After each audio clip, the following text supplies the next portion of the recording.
Welcome back. Our next guest was just 8 years old when President Kennedy was assassinated. From that point on, he dreamed of one day becoming a Secret Service agent, and that dream came true for him. Here he is protecting President Clinton, and now he's retired from the agency and has written a provocative new book on what it's like to protect presidents. Former Secret Service agent Dan Emmett is the author of this book, Within Arm's Length, and he joins us this morning. Dan, nice to see you. Welcome to the show. Thank you very much, Clayton. Good morning.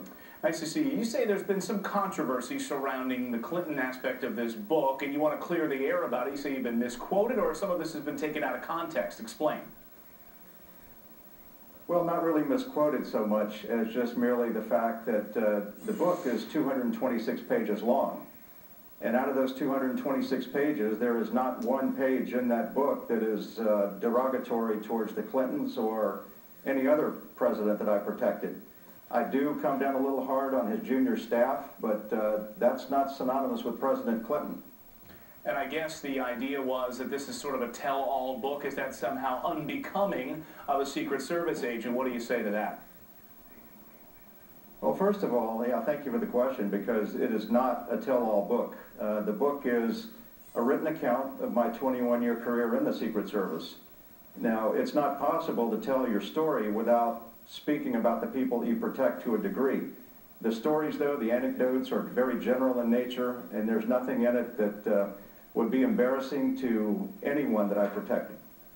I'll read this quote to you from the Secret Service. The spokesman says, "We do stress to all of our employees the importance of not sharing anecdotes about the personal, private moments of the protectees.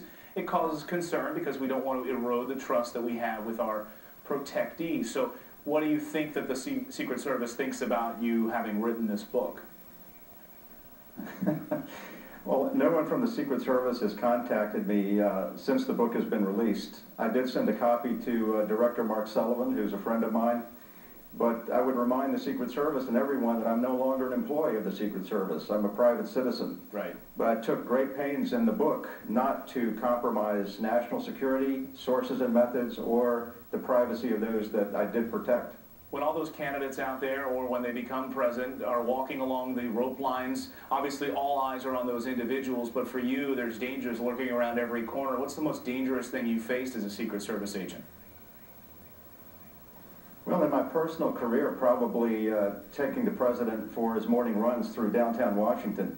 And that is a part of the book that I speak extensively about. It was very interesting, very exciting every morning, going into downtown Washington, running with the sitting president, and never really knowing who was out there.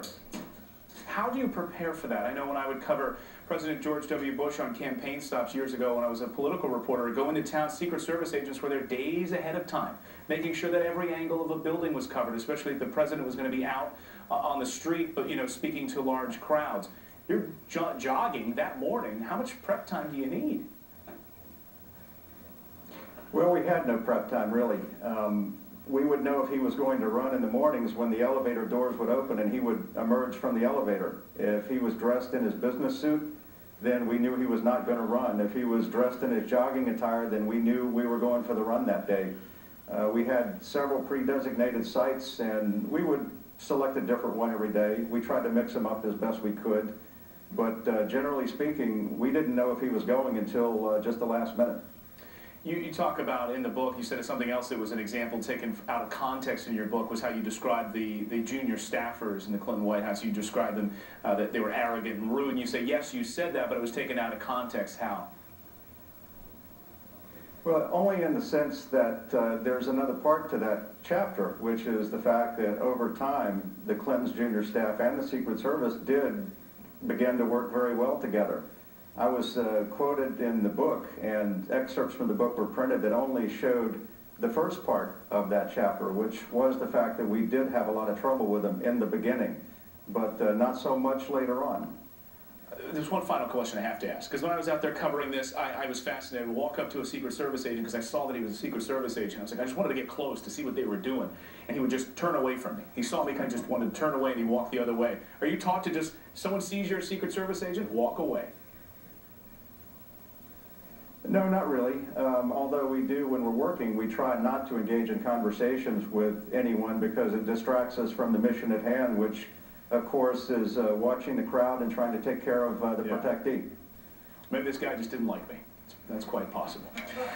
It's possible. Dan, Maybe yeah, not. exactly. That happens a lot around here. Dan Emmett, the book is Within Arm's Length. I'm always fascinated about what you guys do, putting your lives on the line for our sitting presidents. It's available on Amazon and BarnesandNoble.com. Dan, thanks so much.